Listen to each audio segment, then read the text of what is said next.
Venga, vamos a meternos de lleno en una subcultura musical española que, para muchísima gente, no era solo música, ¿eh? Es que lo fue absolutamente todo. Y es que, para entender la máquina, lo primero es pillar la conexión tan personal, tan intensa, que llegó a crear con su gente. Claro, porque no era algo que ponías y ya está, para nada. Era de verdad una parte central de la identidad de muchos, una manera de expresarse cuando, a lo mejor, no había muchas otras formas de hacerlo. Vale, pero ¿de dónde sale todo esto? ¿Cómo se gestó este sonido tan radical? Pues la música tuvo una evolución muy marcada, con varias etapas bien diferenciadas. Fijaos, hablamos de tres fases muy claras. Una primera etapa a principios de los 90, pero el meollo de la cuestión, la época dorada, es la del medio, la máquina con K. Ojo, porque esta es la fase más acelerada, la más radical y el verdadero corazón de todo este movimiento. Luego ya vendría la etapa final, entrados los 2000. Y claro, detrás de todo esto había gente, ¿no? Los arquitectos del sonido, nombres como Julio Navas, Requena, Ruboy. Cuidada, no eran solo DJs pinchando en una sala, eran los productores, los que estaban en el estudio creando desde cero ese ritmo tan potente, tan característico, que definió la máquina.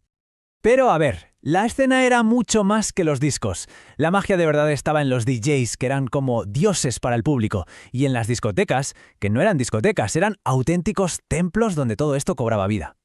Y si hablamos de dioses, en lo más alto del Olimpo estaban ellos, Pastis y Buenry. Son una auténtica leyenda, incluso para gente que no tiene ni idea del mundo de la máquina. Eran, sin duda, los reyes. Y es que la combinación era brutal. Por un lado tenías a Pastis, que era la locura, el espectáculo, más tirando al hard trance.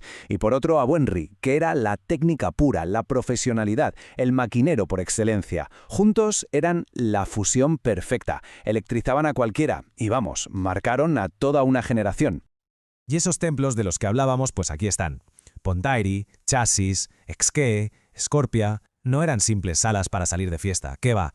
Eran santuarios, cada uno con su propia alma, con su propia identidad y con una legión de seguidores que eran fieles a muerte. Por ejemplo, tenías sitios como la discoteca Future. Era más pequeñita, más íntima, y ahí lo que se respiraba era un ambiente de gran familia. La gente cuenta que era increíble, que casi nunca había problemas. Y en el otro extremo, pues tenías un gigante como Chasis. Eso ya era otra cosa, era un espectáculo masivo. Pero ojo, con una magia y una esencia muy especiales, y con un público que también era súper fiel. Cada fin de semana era un evento. Y claro, no podemos olvidarnos de los himnos. Esas canciones que sonaban y ¡puf! El Exque-Ball 4, Adrenaline o el mítico Fly and Frey de Pon Aeri.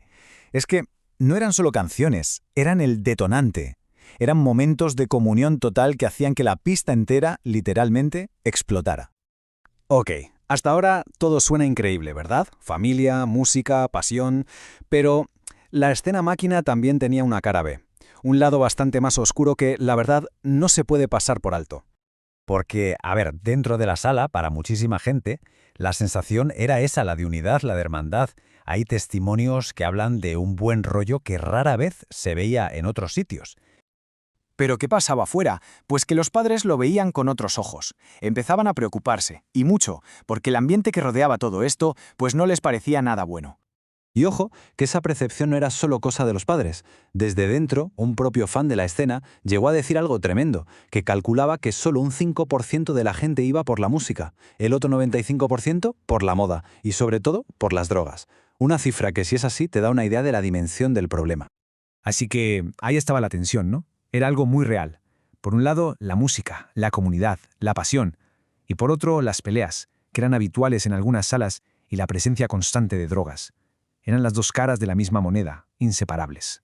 Y para las familias, la preocupación era doble. Pero fíjate qué fuerte lo que dice este testimonio. Que la violencia te puede traer consecuencias terribles, sí, pero que la droga es devastadora. El miedo a las drogas muchas veces era incluso mayor que el miedo a una pelea. Entonces, ¿qué pasa con todo esto? ¿Cómo acaba una escena tan potente y a la vez tan conflictiva? Y sobre todo, ¿qué queda de todo aquello hoy? Pues básicamente la escena empezó a morir desde dentro. Lo que preocupaba a los de fuera, las peleas constantes y la gente que iba solo a drogarse sin importarle la música, acabó por pudrir el ambiente. La gente normal, los que amaban la música de verdad, empezaron a irse. Y claro, la cosa degeneró. Pero, ¿y los que se quedaron? ¿Y los que la siguen sintiendo? Para ellos, para los verdaderos creyentes, la pasión sigue intacta. Lo dicen claro, no necesitan drogas para vibrar con esta música. La música en sí misma es lo que les transporta, lo que les hace revivir esa energía de cuando eran críos. Y es que esto no fue una moda pasajera para ellos, ¿eh? Hablamos de gente que le dedicó más de 11 años de su vida solo a la música máquina. Es un nivel de compromiso brutal que va mucho más allá de un simple hobby. Les marcó para siempre. Al final nos queda una pregunta en el aire, ¿no? ¿Cómo recordamos una subcultura que fue capaz de crear a la vez una familia increíblemente unida y al mismo tiempo un miedo tan profundo? Es un legado complejo, una historia de comunidad y de conflicto, de euforia y de peligro, todo movido por un mismo ritmo, uno potente e incesante.